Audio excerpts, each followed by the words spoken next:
2022 में वो क्या कारण होंगे कि आप रिपीट करें? ये एक अतीक अहमद के गुर्गों का ये घर है जिसको ध्वस्त किया गया था। आज ये जो है ये 20% वाले हैं। ये एरिया जो अतीक अहमद का होता था, आज वहाँ पे ये मल्टी स्टोरी अपार्टमेंट बन रहे हैं। ये विकास है 80% के लिए। क्या ऐसी कोई लिस्ट है, कुछ ऐसे नाम है कि 2017 से पहले जो पलायन कर गए थे यहाँ पर उस आतंक और अपराध की वजह से और बाद में लौट कर आए? जो युवाओं के सपने टूटे हैं, किसानों के सपने टूटे हैं, नौजवानों के सपने टूटे हैं, वो सभी लोग अब हमारे साथ जुड़ रहे हैं क्योंकि उनको उम्मीद है कि अगर उनके सपने कोई पूरा कर सकता है तो समाजवादी पार्टी और अखिलेश यादव। वो कह रहे हमारे घोषणा पत्र का दबाव ही था कि बीजेपी ने अपने संकल्प पत्र में शामिल कर लिया कि हम किसानों को सिंचाई के लिए फ्री बिजली देंगे। विधानसभा क्षेत्र में घूमते हैं, लोगों से बातचीत करते हैं, तो क्या महंगाई को लेकर लोग कुछ बातचीत करते हैं क्या आपसे? नमस्कार, आप देख रहे हैं रोड शो में नेताजी। मैं हूं आपके साथ अमित गर्ग शुक्ला। रोड शो में आज हमारे साथ हैं सिद्धार्थनाथ सिंह जी, योगी सरकार में कैबिनेट मिनिस्टर, प्रयागराज पश्चिमी से विधानसभा के प्रत्याशी भारतीय जनता पार्टी की तरफ से। कैसे उनकी तैयारियां चल रही हैं, 2022 को लेकर मुद्दे क्या हैं, माहौल क्या है, हम सब जानेंगे मंत्री जी से। और साथ ही आपके मन में जो सवाल हैं वो सवाल भी उनके सामने रखेंगे। मंत्री जी, बहुत स्वागत है आपका न्यूज 18 के रोड। धन्यवाद। सर, मेरा पहला सवाल आपसे यही है कि आप नॉमिनेशन करने जा रहे थे, तब आपके ऊपर हमले की एक साजिश रची गई थी, उसका खुलासा हुआ, समय रहते वो पकड़ा गया। कहां तक पहुंची वो जांच, क्या उसमें निकल कर आया? मैं ये नहीं कह सकता कि जांच कहां तक की पहुंची, ये पुलिस का काम है। हाँ, ये जरूर था कि मेरे बगल में कोई आया और उसने एक पैकेट निकाला जिसमें पॉइजन लिखा था और उसके एक हाथ में एक छोटी सी सर्जिकल नाइफ थी। तो मैंने उसका हाथ झटका, फिर मेरे जो सिक्योरिटी गार्ड्स हैं उन्होंने उसको पकड़ लिया और जितनी भी चीजें थी वो फिर पुलिस को सबमिट करी। और उसके बाद जो है वो पुलिस का काम है, उनको देखना है क्या है, विवेचना वो करेंगे और जो भी होएगा फिर उसकी कार्रवाई करें। सर, बहुत सेंसिटिव विधानसभा क्षेत्र रही है 2017 से पहले, तो क्या कुछ लोग ऐसे लोग हो सकते हैं जो आपकी लोकप्रियता से परेशान हो, वो आपको टारगेट करना चाहते हो? देखिए, ये जो शहर पश्चिमी प्रयागराज है, ये एक प्रकार से माना गया है कि ये जो शहर पश्चिमी है ये बाहुबलियों का है। अब बाहुबलियों का यहाँ पे अंत कर रहा हूँ तो हो सकता है कुछ परेशान होंगे, लेकिन मेरे साथ जनता है इसलिए मैं निडर हूँ, तो मुझे कोई दिक्कत नहीं है। कैसी तैयारियां हैं सर 2022 को लेकर? तैयारियां पूरी हैं, मुझे कोई दिक्कत नहीं है और आप भी मेरे साथ घूम रहे हैं, तो जब आप और जब चलेंगे गांव के अंदर, आप जब चलेंगे तो आपको भी दिखेगा कि तैयारियां बहुत अच्छी हैं। बीते 5 साल में आपकी तरफ से जो काम किए गए इस विधानसभा क्षेत्र में, आप कुछ भी देख लीजिए, मार्केट खुलती जा रही है, बगल में जो श्रावल कला का जो प्राथमिक विद्यालय है वो हो गया है। ये यहाँ पर ब्लॉक नहीं था, आज ब्लॉक बन गया है। लोगों को 50 किलोमीटर दूर जाना पड़ता था तहसील के काम के लिए, आज उनको जाने की आवश्यकता नहीं है। रोडें अच्छी बन गई हैं और सबसे बड़ी चीज है सुरक्षा है। जिस जगह आप घूम रहे हैं इस समय, यहाँ पे 2017 के मेरे पास फोटोग्राफ्स हैं कि आपके नी यहाँ तक घुटने तक की आपके यहाँ पर गड्ढे थे, कीचड़ था। यही जो आप रोड देख रहे हैं, ये पीपल गांव की देखते हैं, ये आज आप 4 लेन देख रहे हैं, ये असंभव माना जाता था। आज यहाँ पे आप देखिए, आप अपने यहाँ पे गाड़ी 100 पे भी चला लीजिए तो आराम से चलेगी। सर, 2017 में पहली बार इस सीट पर कमल खिला था, उस वक्त क्या वो कारण रहे, क्या परिस्थितियां बनी कि जो कभी नहीं हो पाया था वो हुआ, और 2022 में वो क्या कारण होंगे कि आप रिपीट करेंगे? नहीं, देखिए, मोदी जी का बहुत बड़ा फैक्टर था 2017 में, उनकी योजनाएं उन्होंने जो दिया और जो उम्मीदें बढ़ी थी। 2017 के चुनाव में जब मुझे यहाँ पे भेजा गया था तो यही उम्मीद थी कि मोदी जी का जो एक मॉडल है वो यहाँ पे आएगा, और उसी के कारण जो एक ये भी है कि मेरा परिवार का भी, मेरे जो बड़े चाचा यहाँ से 3 दफे विधायक रह चुके हैं, कांग्रेस से रहे थे, तो वो भी दिमाग में था, मगर वो 30 साल पहले की थी, मगर उनका भी एक फैक्टर रहा है। और एक शहर पश्चिमी को बीजेपी, मोदी जी और एक साफ सुथरी छवि का व्यक्ति चाहिए था। मैं आज सुबह पेपर पढ़ रहा था और बड़े मजा आ रहा था मुझे देखने में कि प्रयागराज का जो कल्चर और यहाँ पे विधायक किसी भी दल के रहे हों या जिन्होंने अभी नॉमिनेशन भरा है, अगल बगल जितने भी क्षेत्र है, सबके पास रिवॉल्वर गन है, खाली एक के पास नहीं है, वो है सिद्धार्थनाथ सिंह। तो सर, आप इस विधानसभा क्षेत्र में आए 2017 से पहले, यहाँ जो माहौल था हर कोई उसको जानता है, किस तरीके से अपराध का ग्राफ यहाँ पर बढ़ा हुआ था। आप कह रहे हैं आपके पास एक भी रिवॉल्वर नहीं है, तो डर नहीं लगा मन में? मुझे नहीं डर है। देखिए, जब आप जनता आपके साथ खड़ी है तो आपको उनके बीच में ही रहना है, और इसके जब आप उनके साथ हैं तो वो जैसे वैसे हम भी रहेंगे। तो हम क्यों उस तरह की रिवॉल्वर और गन रखे? मैं तो रिवॉल्वर और गन के कल्चर के खिलाफ हूँ। मैं उनमें से पहला विधायक था जिसको मंत्री बनते ही जिसने अपनी गाड़ी से लाल बत्ती हटाई है। मैं अपने सिक्योरिटी को हमेशा कहता हूँ, तुम लोग भाई बाहर रहो, हो गया। मैं किसी की शादी में जा रहा हूँ तो क्यों तुम मेरे साथ चलोगे? किसी के घर जा रहा हूँ तो क्यों चलोगे अंदर? और मैं तो किसी पर्सनल उस पर भी चलता हूँ तो मैं खुद अपनी गाड़ी चला के चला जाता हूँ। अच्छा सर, अतीक अहमद को जो लोग प्रयागराज के रहने वाले नहीं हैं तो वो या तो गूगल के माध्यम से जानते हैं या टीवी के माध्यम से जानते हैं। 2017 से पहले यहाँ कैसा माहौल था, उस फर्क को थोड़ा समझाइए सर। ये गली जा रही है, पीछे देखिए ये वाली गली, ये पीपल गांव की गली है। मैं 2017 में चुनाव में आया था। जब मैं आया था तो एक पासी व्यक्ति की बीबी मेरे पांव पे पड़ गई और आज भी रोंगटे खड़े होते हैं। रोती गई, मैं उठाने की बड़ी कोशिश करी। मैंने हुआ क्या है तो उसने बताया 2015 की बात थी, घटना थी कि उन लोग के गुर्गे आए थे अतीक अहमद के जमीन का कब्जा लेने के लिए, और जब कब्जा लेने के लिए आया हमने मना कर दिया तो हमारी बच्ची को, 2 साल की बच्ची को ऐसे पकड़ के चीरना शुरू कर दिया। अच्छा। चीरना शुरू करा। मैंने उस लड़की जो बड़ी हो गई है थोड़ी, उसके मैंने 16 टाके वाले निशान भी देखे हैं। ये दहशत थी जिस क्षेत्र में आप घूम रहे हैं आज खुली जीप में। यहाँ पे शूटर होते थे जो आपको घर से उड़ा देते थे। ये क्षेत्र था। आज यहाँ पे सब अमन चैन है, लोग खुश हैं और यही माहौल चाह रहे हैं। पहले चरण का चुनाव हो गया है तो थोड़ी बातचीत पश्चिम के रण पर भी कर लेते हैं सर से। सर, पहले चरण का चुनाव संपन्न हो गया, क्या लग रहा है, किस तरीके के रिजल्ट वहां से निकल कर आने वाले हैं? देखिए, जो रिजल्ट है मेरा मानना है कि जिस प्रकार से सर्वे चल रहे थे और लोगों का कहना था कि जाट और मुस्लिम वोट एक साथ आएगा, वो दिख नहीं रहा है। और भारतीय जनता पार्टी के पक्ष में भी बहुत अच्छे वोट पड़े हैं और बढ़ के पड़े हैं। तो मुझे लग रहा है कि जिन जिन सीटों के ऊपर जहां पे परसेंटेज पोलिंग बढ़ी है वो भारतीय जनता पार्टी को बहुत ज्यादा फायदा देने वाली है। लेकिन जयंत चौधरी और अखिलेश यादव कह रहे हैं कि जिस तरीके से भारतीय जनता पार्टी बार बार 2 लड़कों की बात कर रही है, पलायन की बात कर रही है, ये बता रहा है कि बीजेपी ने आकलन कर लिया है कि पश्चिम की हवा बदल गई है। ऐसा है, पलायन तो हो रहा था। जिस विधानसभा में, यहाँ पे भी आप गांव-गांव घूम लीजिए, यहाँ पे भी हिंदुओं का पलायन कराया गया है इन लोगों के माध्यम से जो बाहुबली है अतीक एंड कंपनी। तो आज उन लोग वापस आ रहे हैं। क्यों? उनको सुरक्षा का माहौल है। तो वहां पे भी यही था। आप चाहे करैना की बात कर रहे हैं तो वहां पे भी यही हो रहा था। तो इशू तो है ही है। और 2 लड़कों की बात है, 2 लड़के तो पहले भी आए थे 2017 में, तो वो कहाँ बैठ गए? तो वो ये भी बैठेंगे। तो जो सच है वो बोला जा रहा है। कोई ऐसा नहीं है कि आकलन हो गया। आकलन जो है वो सही है कि आप लोग जो हैं 2 लड़के, इनका जरूर पलायन होने वाला है।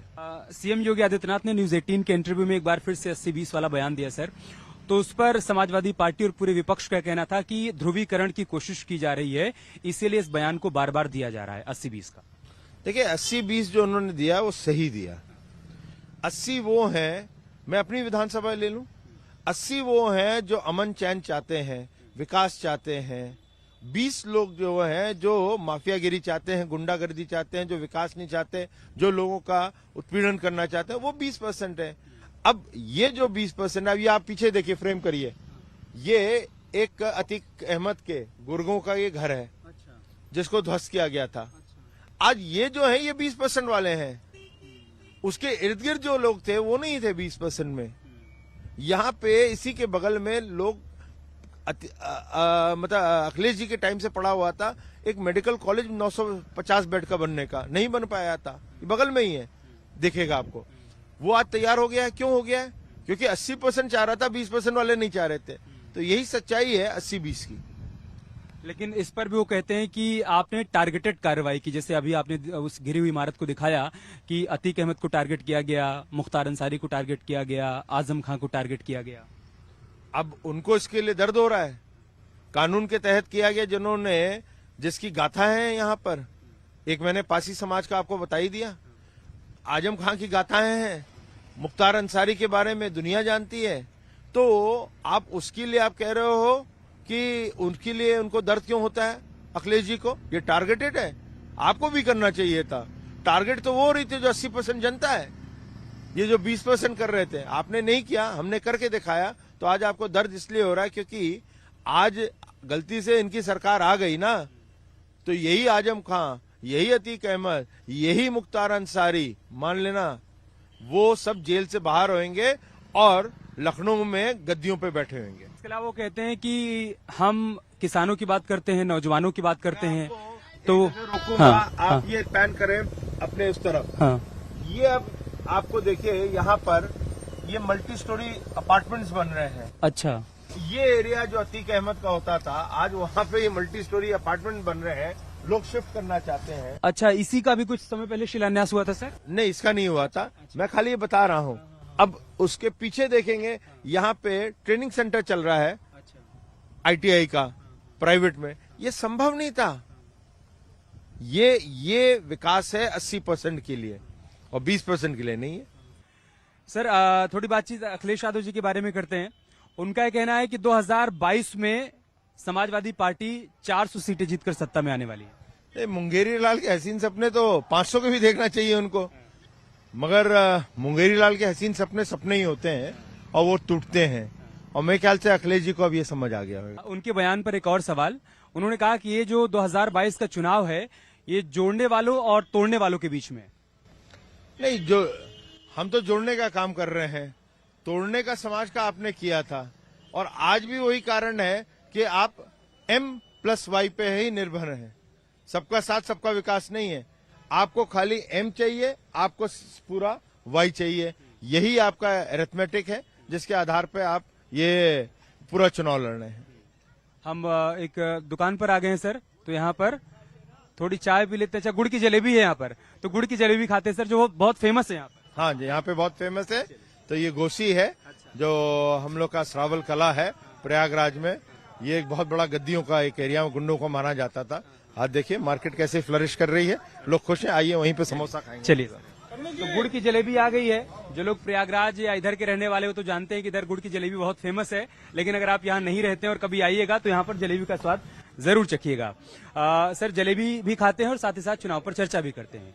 ओम प्रकाश राजभर ये कहते हैं कि 2022 में मैं अखिलेश यादव के साथ हूं, सरकार सिर्फ और सिर्फ समाजवादी पार्टी की बनी। देखिए, ओम प्रकाश राजभर जी, मैं कह नहीं सकता कि उनको किस प्रकार की राजनीति वो करना चाहते हैं।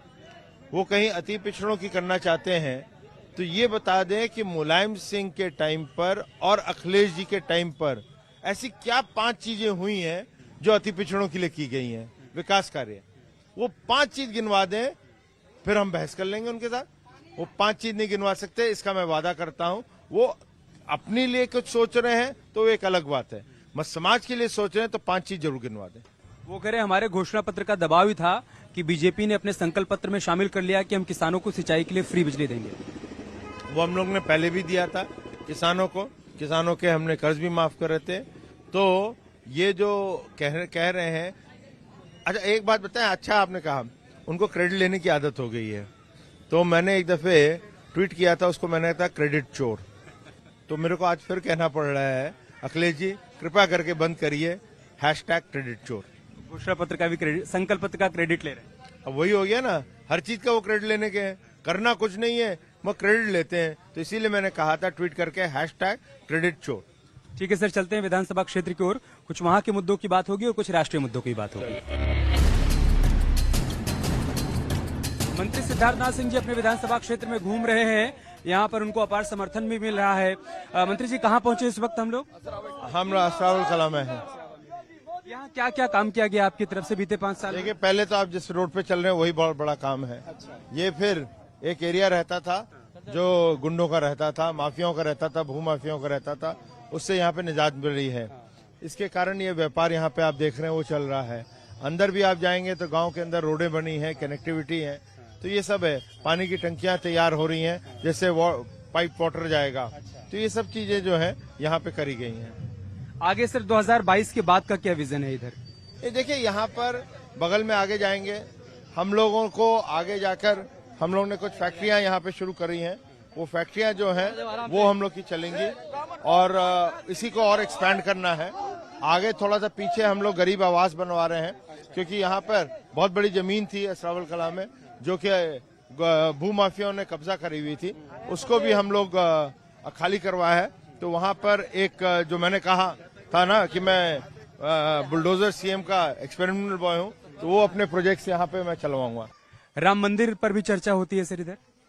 लोग खुश होते हैं कि ये पार्टी है, मोदी योगी का युग है, जिसमें राम मंदिर, रामलल्ला अब एक टिन के शेड में नहीं है, बाहर निकल आए हैं और काशी का एक कॉरिडोर बन गया है और अयोध्या के बाद अब मथुरा भी बनेगा। उनको सबको ये विश्वास है, तो ये जरूर चर्चा में आता है। अच्छा, आप लोग मंत्री जी के लिए प्रचार कर रहे हैं, जब प्रचार के दौरान जाते होंगे विधानसभा क्षेत्र में, तो कौन कौन सी बड़ी बड़ी बातें आप लोगों की तरफ से गिनाई जाती हैं, क्या कहा जाता है? हम लोगों को सबसे पहली चीज तो अपने गांव में हमारा शहर पश्चिमी जो 25 साल से पीछे 25 साल से बहुत परिस्थिति खराब थी, जो कि आज 5 साल के बीच में शहर पश्चिमी हमारी खुशहाली की तरफ घूम गया है। गांव वाले अपने से बताते हैं, एहसास करते हैं कि आज हमको जो मिला है सिर्फ भारतीय जनता पार्टी के देन है। माननीय सिद्धार्थनाथ जब आए हैं तो यहाँ सबसे बड़ी चीज यहाँ गुंडई खत्म हुई।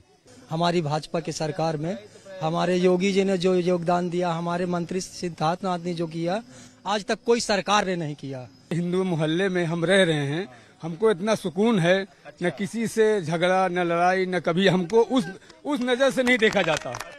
जिस नजर से जगह हम अकेले घर में हैं, उस नजर से हमको लोग नहीं देखते। मतलब इतना मोहब्बत प्यार रखते हैं कि हमें ये नहीं एहसास होता कि हम मुसलमान हैं।